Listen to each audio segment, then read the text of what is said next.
Sports. They're a very good offensive rebounding team. I mean, if you have to average like 26 a game, no, it's in the high number. I think they had 26 the other day against BYU is the number I'm thinking of. But we didn't do a good enough job keeping them off the glass. But they're really good at that, and I think they had a lot to do with it. Obviously, we've done better rebounding in the past, but yeah, we just didn't do a good enough job tonight, and they were good at it. And all those extra shots they got, there's the ball game right there. What do you say? Yes, I would agree. Uh-huh. Talk about that. I mean, what must you have been just?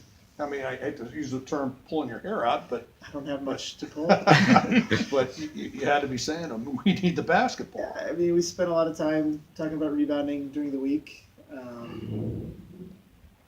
And sometimes you can have all the right ideas, and when the game starts, it just doesn't quite work the way it should, or you hope. And like I said, I think Pepperdine had a lot to do with that. I mean, they're very aggressive going to the offensive glass, and that was not a surprise to us. But at the same time, we still had a hard time dealing with it.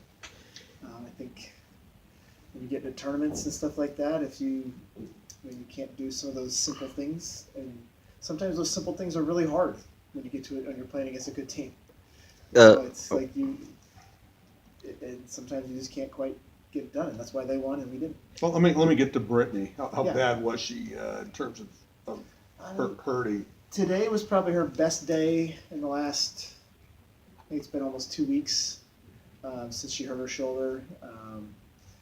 I was really proud of the effort she gave. I mean, obviously, her being our best defensive rebounder on the season, and she wasn't able to rebound in the way she normally does. But like I said, I think they were better than us tonight. But she played great. I mean, she gave us 21 points. Okay. In about 21 minutes, too, yeah, right? My goal for her was 15 minutes. She played 20. The minutes she had were really good. And I mean, we had 38 points between our 5 players, which is a great number.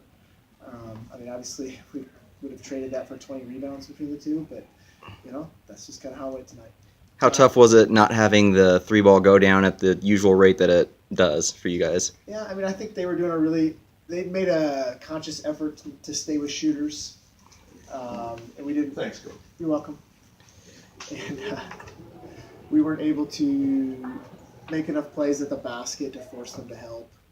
And yeah, I mean, I don't even think we really passed up a ton of looks. I think they just did a pretty nice job defending us.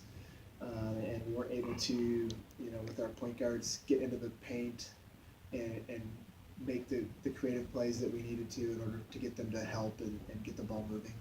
From a preparation standpoint, you've got basically one day. Yeah. You find out Monday night who you're playing, Yeah. and then you've got to play them Wednesday. How much of a challenge was that to be able to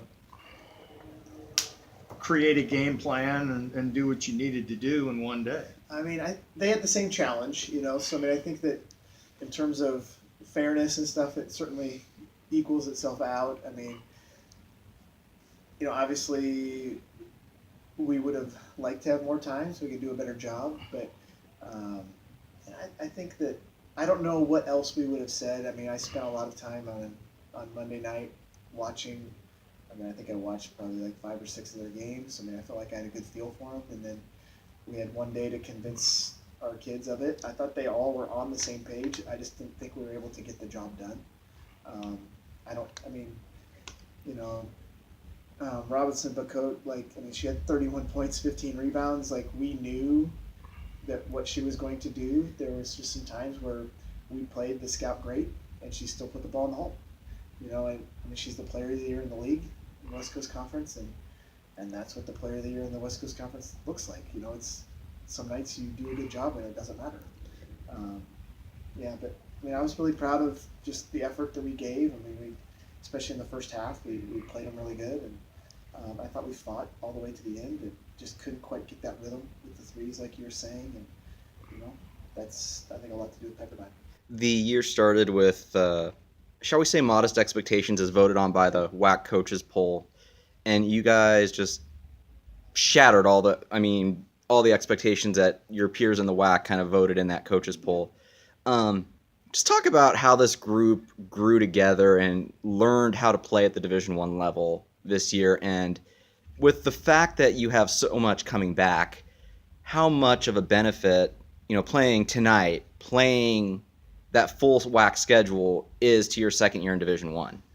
Well, I mean, obviously, I'm really proud of the season that we had. I would say the only thing that didn't exceed expectations would have been, if we would have maybe won the conference, but New Mexico State was the best team. That was kind of off the table pretty early. So to finish second in the WAC is we're pretty proud of that. To make the NIT, I think is a really big deal. There's a lot of really good teams in this tournament. It's really tough to get into. And for someone that's going to be in a one bid league, making the NIT is going to be a goal. Well, especially for us for the next 3 years because we can't make the NCAA's. But even after that, that's going to be something we're working towards. You want to be into postseason play, and this is one of the best tournaments to get into. We have a lot of people coming back. Hopefully that this can kind of, give us some sort of sense or experience with what it's like to play against some really good teams in a game that really counts. And we'll take any of those experiences that we can right now, and hopefully learn from them and improve and get better. I think the natural thing is just to assume next year's going to be better because we have a lot of people coming back. But every year's different. You never know what's going to happen. And so, I think when you get into a moment like this, and this is what we talked about yesterday, I think it was maybe on Monday in practice, just that, when you have an opportunity to play in the NIT, you go for it. And you don't expect that you're going to get there every year and that you're always going to be good. And when you're good, you got to really respect that and not take it for granted and just do the best you can with the opportunity you have. I would imagine the two main benefits would be you've got an extra week or so of practice time at least. I don't know if the players are. Well, yeah, but and then the idea that, as you said, they are now in a win or go home game, which is an experience they haven't had all season. Yeah. How does that work from your point of view? I think these are the kind of games that everybody wants to play in. You want to play in that game. That's a big game. You feel it's got a little juice to it, and I think they're just because we can't play in the conference tournament. I think something like this tonight, takes on a little bit more of a meaning, and hopefully we can learn from it and we'll be more prepared the next time, and maybe next year there'll be some games like that in the league too.